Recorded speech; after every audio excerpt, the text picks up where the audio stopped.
Welcome to the Women's Motorsports Network podcast, the show that puts the spotlight on the incredible women who fuel the world of motorsports. From drivers to crew members, engineers to fans, and everyone in between, we're here to celebrate the trailblazers, dreamers, and doers shaping the sport we love. Each episode, we share inspiring stories of females of all ages, from every corner of the motorsports universe, past, present, and future. It's a journey through the seasons of life filled with heartfelt moments, laughter, and a whole lot of horsepower. So whether you're a lifelong fan, a racer yourself, or simply curious about the extraordinary women behind the wheel, settle in, relax, and enjoy a fun and uplifting ride with us. This is the Women's Motorsports Network podcast, connecting and celebrating women in motorsports, one story at a time. Let's hit the track.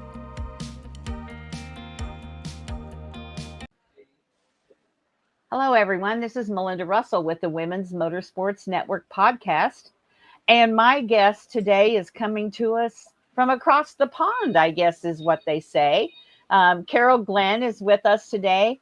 We're going to learn more about Carol and her interest in motorsports. So, Carol, welcome to the show. And I'm going to start by asking you to tell me just a little bit about yourself, your family, pets, that kind of thing. So go ahead, take it away. Oh, good afternoon, good morning, Happy New Year. My name's Carol Glenn. As I said, I live in England. I live in in an area called Buckinghamshire, which is out in the country, and I'm living in a little village. I'm the eldest daughter of four girls.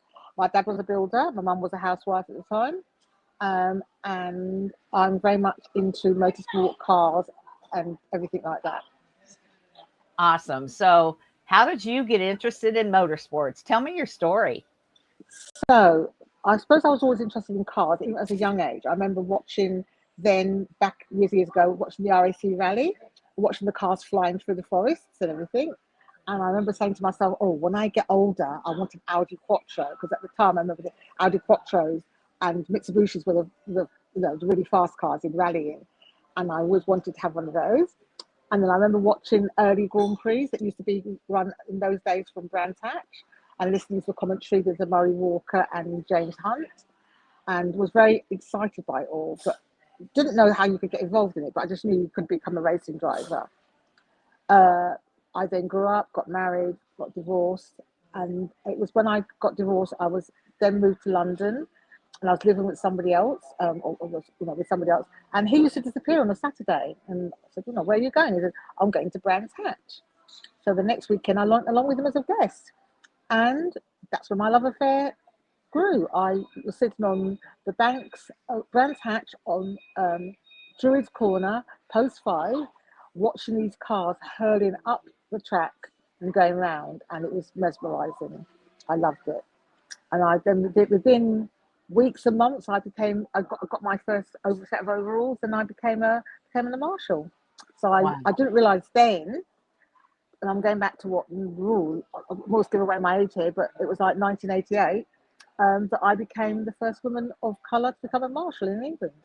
Really?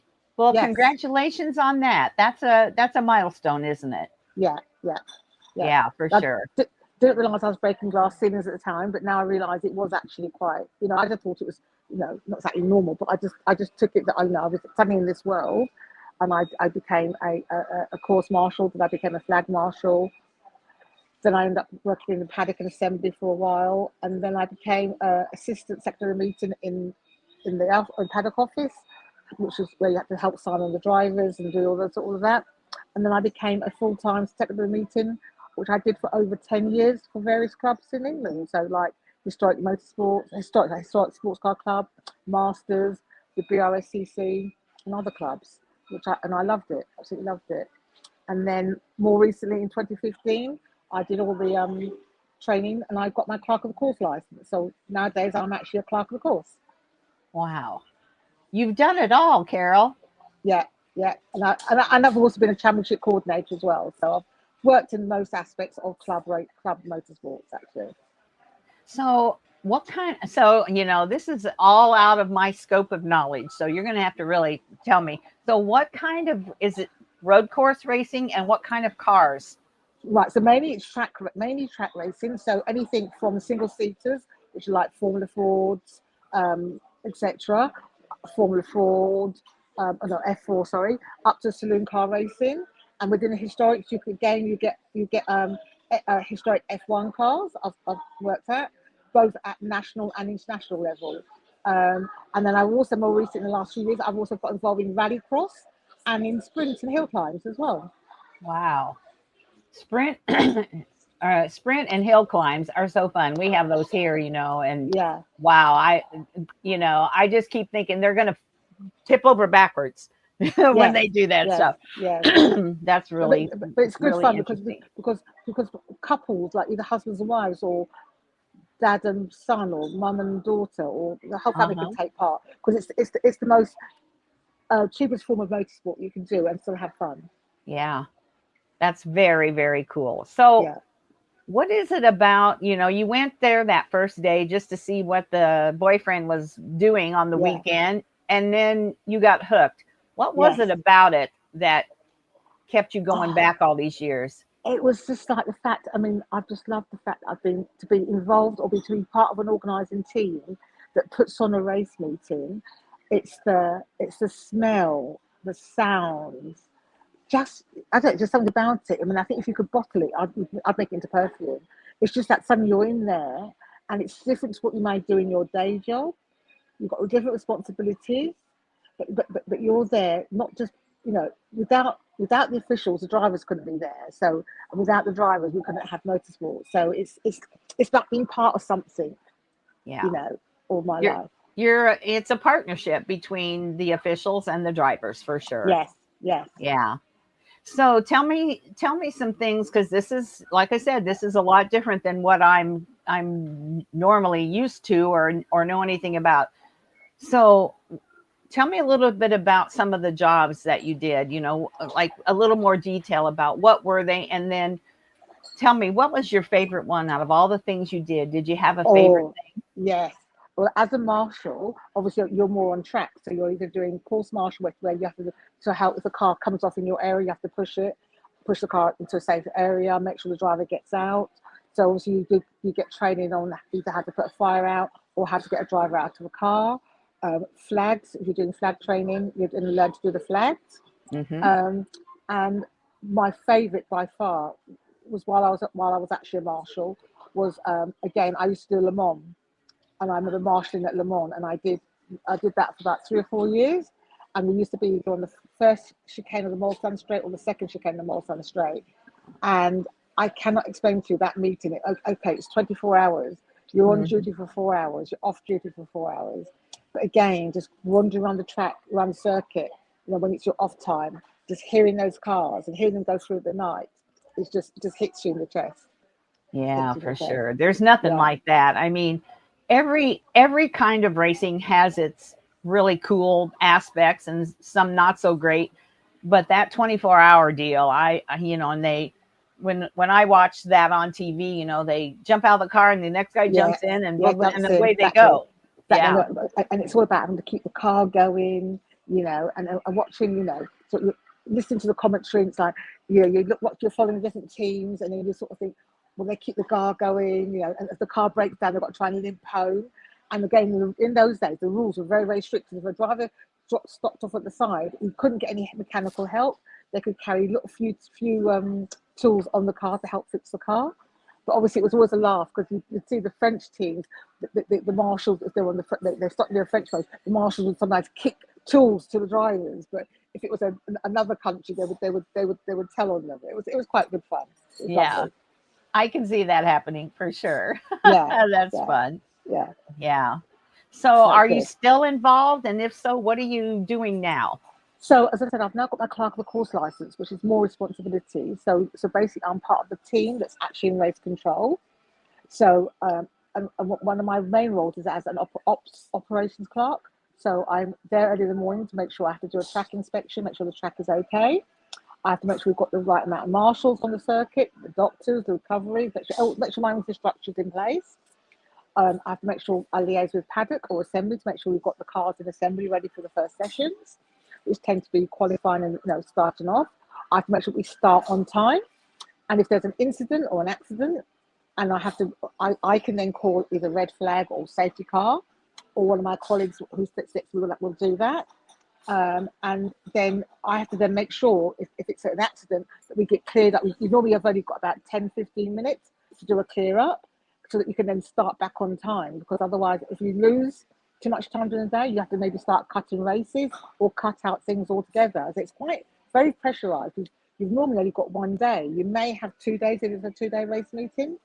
Then you've also got weather. It could be, especially like March, April when we start, it could be cold, it could be rainy, it could have snow, it could have fog. And then in the summer, it could be too hot. So we've got to make sure that both drivers and marshals have got water and have taken in adequate supplies. There's a whole number of things that can stop a race. I've had not very many, but I had one that was 2 years ago where we did actually have a fatal fatality, and we had to abandon the meeting on the Saturday. And again, it's quite pressurized. But you are well, and I'm sure it's upsetting to everyone too, and so that just makes it that much worse to try to carry on. But being a clerk is all about making sure that that the drivers are driving properly on the track. And so obviously if I then become a judicial clerk, then if they get reported for overtaking under a yellow flag or knocking somebody off, then they get called up to see the clerk, and then they have to come and see me. So then I may have to run, and of course most cars have now got in-car camera. You look at the footage, and then you say to them, then you can penalise them either by a verbal warning, a fine, points in their license, all sorts of things. Yeah. Okay. So it's quite a responsibility actually. And correct me if I'm wrong, but there's not as much, I'm a huge NASCAR fan. So there's a lot of bumping and rubbing and pushing in NASCAR, but not so much in Formula, right? No, you still get it. So we always have to tell. So when we do drivers' briefings, we always tell the drivers that they have to respect each other, respect the track. But you still get somebody who gets what we call the red mist, and they go for a gap that's not there, or they go for a corner, or they take a line that's not there, and they can take out 2 or 3 people, or they just do what we call bumper cars. Because when they watch the touring car drivers or even the F1 drivers, they think, oh, we can do that, and of course they can't. They're not allowed to do that. Yeah. Okay. That's interesting to know for sure. Yeah. So basically, motorsport. One of the rules of motorsport is it's meant to be a non-contact sport. Well, we know that's not true. Exactly. That doesn't happen for sure. Yeah. So, being involved in motorsports, if you hadn't gotten involved, do you think, obviously your life would have been different, but has being in motorsports helped shape you in any way? Has it taught you something that carried on to your life? Yeah. No, because even in my day job, and day life, I can't think of not having it in my life now, because I've been in it so long now. Mm-hmm. But there's lots of transferable skills. I mean, like, for example, I spent a lot of my life being either a PA or an office manager, and it's made me a better person now, because you've learned to make decisions. Because in motorsport, you have to make a decision. Yeah. Whether it's a wrong decision or not, you make a decision. You take ownership of tasks. You get on with tasks. You finish things. So with motorsport, let's say you only got one day. So if I've got one of the jobs I used to do as a secretary, you have to sign drivers on, check their licenses. You'd have a whole sheet of paperwork to fill in. So when I go to work, then I go, okay, this is a boring task. Let me get that task out of the way. Don't leave things, and then you can enjoy something else. So I get on with things. And timing, because you have at a real job, you probably have things that have to be done in a certain time, and you're all about the timing. So you're probably very good about that. Yes, absolutely. And I'm thinking ahead. So if the boss asks me for something, I'll think of other things that they may or may not want and include that in the stuff that I'm doing.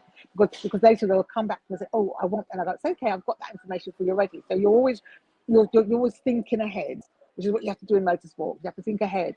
Think ahead, if this scenario happens, what are you going to do? How are you going to change the timetable? Or how are you going to get, or trying to accommodate a driver that's got the driver out of session, anything like that. Be prepared for anything unusual happening. Have you had anything happen that you just like, I could have never prepared for that because it was so odd, something that happened? Or you usually are pretty prepared? you, you try to be fair, but somebody will, a driver will always throw a curveball somewhere, somehow, and then you've got to try if you can to make it work. Especially because drivers are normally paid a lot of money to enter a race, and you'll do as much that you can do possibly to make sure it's done safely and within the rules and regulations. But occasionally you have to say no, can't do that. Yeah, right. So it's about decision making, and also working in a team, because you're not just on your own, you're with other people. Yes. So you can either refer to a senior clerk, or even my stewards sometimes to get a decision. Yeah.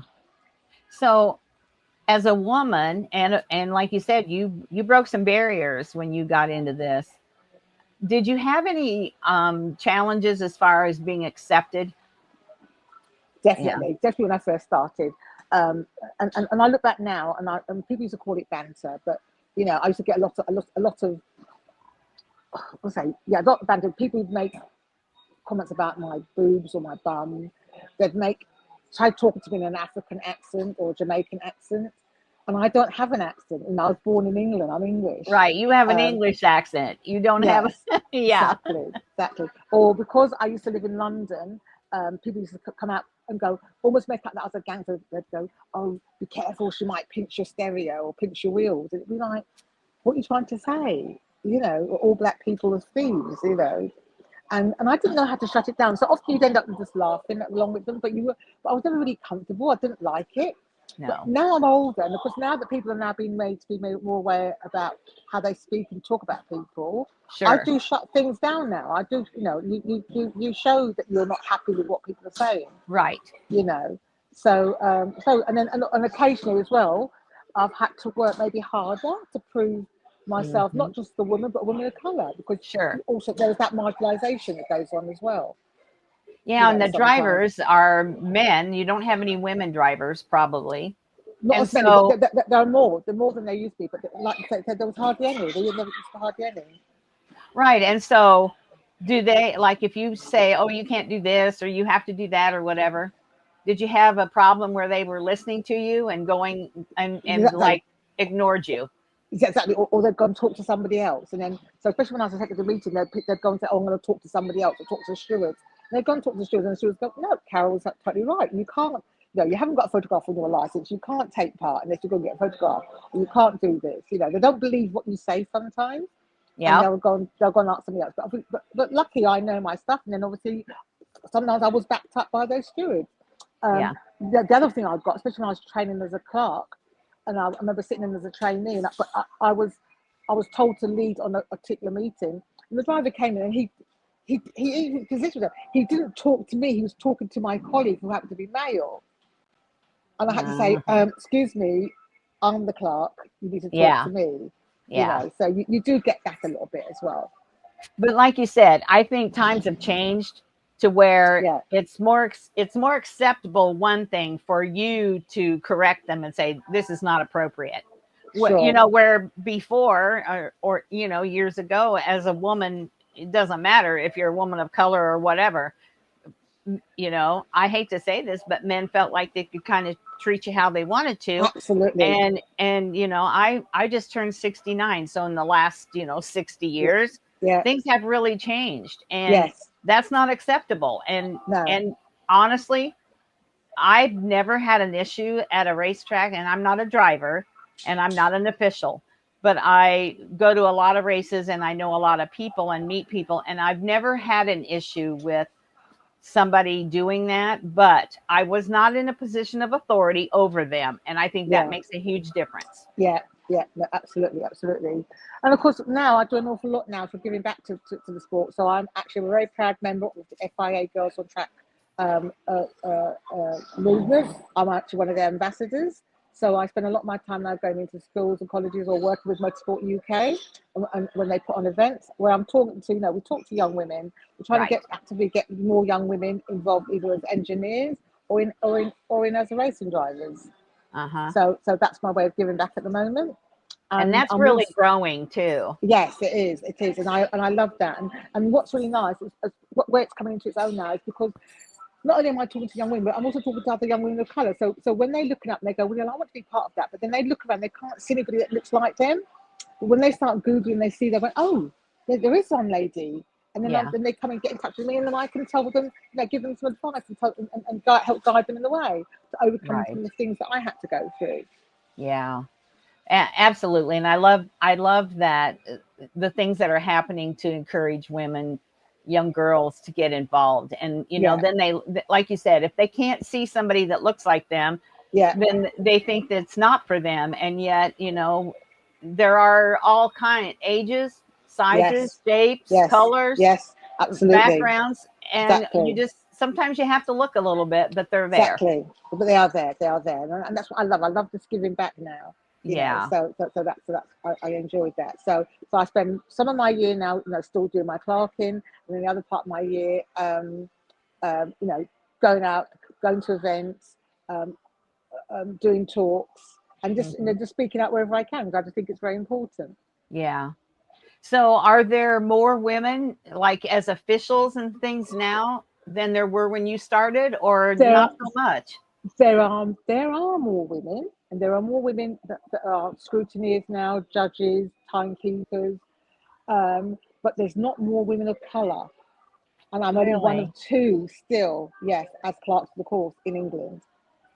And why is that? Do you think they're just not exposed as a younger person, or what? Well, that's one of the reasons why I try to talk more about what's going on.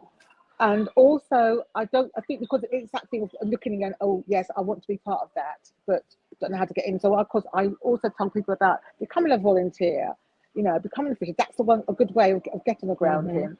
And of course, although there's a lot of movement about trying to get people into motorsport, everybody's looking at F1, which is becoming a very crowded space now. And I'm going, yeah, I love F1, but guess what? Before you get into F1, get into club motorsport. Because you Yeah. can get things, you can get in, into GTs, touring cars, all that sort of thing. Um, oh, sorry, just hold on. Sorry. I have to ask you to leave because we're closed now. We've been Oh, closed I'm for the done. last half Oh, hour. so I'm just doing I'm on a Zoom. Okay, sorry. Okay. Okay, it's just because we can't go until. Oh, okay, then I'll move. Okay, then I'll move. Sorry about that. That's okay. We're I've got to, almost done anyway. yeah, I've got to go where I am. Sorry. And yeah, so it's all about encouraging these ladies to say, well, come in as a volunteer. Go down. Or a lot of people don't realise because they're armchair enthusiasts. They're not watching. They're only watching F1. They don't realise that maybe near them is a go-kart track or a race circuit, and Hmm. actually get involved. Yeah. And do that. Yeah. Because in F1, you're not going to see a lot of women, No. um, if you're watching TV or whatever. Whereas, like Yes. you said, the club racing and that, there's going to be a lot more Absolutely. females and Absolutely. yeah, yeah, for sure. Absolutely. Absolutely. So, have you been given any advice, like when you first started in this? Did anybody give you advice about being a part of this? You learned on your own. Learn on my feet. Learn to my feet. And Yeah. that's where I think now where I think I've got the power now to tell people what I've learned, so I can shortcut some of that for people. But there was nobody to give me other than my partner at the time. He had come along and become a marshal. That's all I had. That's all Hmm. I had. There was no guidelines. There was nothing. Yeah. There's a lot more for women now where they can get advice, they can talk to somebody. That's why I feel that my role is very important now about being able to help people. Yeah, for sure. So, as far as women in racing, what's something that we could be better about promoting or sharing overall, not just necessarily F1, but Sharing knowledge and not being scared about getting into the space. And if you're not sure, ask the question. I mean, I do like taster days for people, and I take groups of girls and women around. We'll do taster volunteer days. I'll break down wordings, expressions, things like that. So it's not to be intimidated by the men and the boys, yes, and yes, not to take no absolutely. for an answer. Yeah, yeah, for sure. So, do you use social media at all? Like in your, Yes, I'm on Instagram, I'm on Facebook, and I'm on LinkedIn. I'm very, very. okay. And is it just under your name, Carol? Yeah, I think Instagram is, I think it's just Carol Glenn, I think 23. I can never remember my handles. But if you just Okay. Google me, there's a lot of information about me out there on the on the social medias, and I do used to do a lot of interviews and those sorts of things. So yeah, I'm quite Okay. visible now. I'm very visible Yeah. now. That's good. I was going to kind of ask you that because, the more people females start Yes. looking and they see you, and then Yes. they start to Google and oh, Yes. look at all the things she's done. Yes. Yeah. And Absolutely. I always tell the younger girls, you don't have to be the driver. Yeah. There's so many ways you could be involved, Yeah. And Yeah. so yeah, that's great. Is there anything that we haven't talked about, Carol, that you'd like to share? Well, no, just to say to everybody that please, please, if you're thinking about it, whether you want to become an engineer, a driver, or any aspect of motorsport, please, there is room for you, and there needs to be more females. There needs to be more people involved. So, don't be put off by it, and you don't necessarily have to go and get a degree or go to college. You can, go and volunteer. Go and ask the team if you can help and hang out. Do your reels on Instagram. And things like that. But just get involved. Right. Just get started. Get a foot in the door, and then you never know. Look at all the things you've done. You never know where you're going to end up. I mean, I've traveled with it. I mean, last year I did a tour of America. I went to COTA and I went to Las Vegas last year, and I just literally spent a whole month in America. It was fantastic. Met so many people. Oh, I'm sure. You just That's don't awesome. Know. Yeah, you just don't know. And in England, I've been to, Le Mans. I used to go to Zandvoort. I used to go to Spa. You can travel, and there's lots of good groups now. You've got things like Girls Across the Grid, females, and there's lots of different groups that are international now. So that there's a lot more girls now wanting to, finding people to go to Grand Prix with and things like that. Right. So, right. So yeah, so you can go from being an armchair enthusiast to actually being in part of a really fantastic world. Yeah, you're so right. Well, Carol, I know you're having a busy day, and they kicked you out of they kicked you out of wherever you were because we were being too loud or whatever. No. It was a cafe. They were closing. They were closing. Yeah. They wanted to go home, and I've got to go and collect my car as well now. So okay. Well, I appreciate that you took the time on a busy day to reach out so we could have this conversation, because this is something that I think a lot of people are going to be interested in hearing, all the things that you've done. So. Oh, thank you. Well, I really enjoyed it because you'll be my first. I was actually doing something first in January, so you'll be my first media broadcast for 2025. So. All right. Well, that's great. I'm glad to know that. So I appreciate the time. And if you'll just hold on as I end the recording, then I'll talk to you when we're done here. Okay. Thank you. That's it for this episode of the Women's Motorsports Network podcast. We hope you've been inspired by the stories I shared today and feel more connected to the amazing community of women in motorsports. Remember, whether you're behind the wheel, in the pits, or cheering from the stands, your story matters. And together, we're driving change and celebrating every milestone. If you enjoyed today's episode, be sure to subscribe, leave us a review, and share it with someone who loves motorsports as much as you do. And don't forget to follow us on Facebook and Instagram for updates, behind-the-scenes content, and more incredible stories. So until next time, stay inspired, stay connected, and keep racing through life. This is the Women's Motorsports Network podcast, where every woman's story is worth celebrating.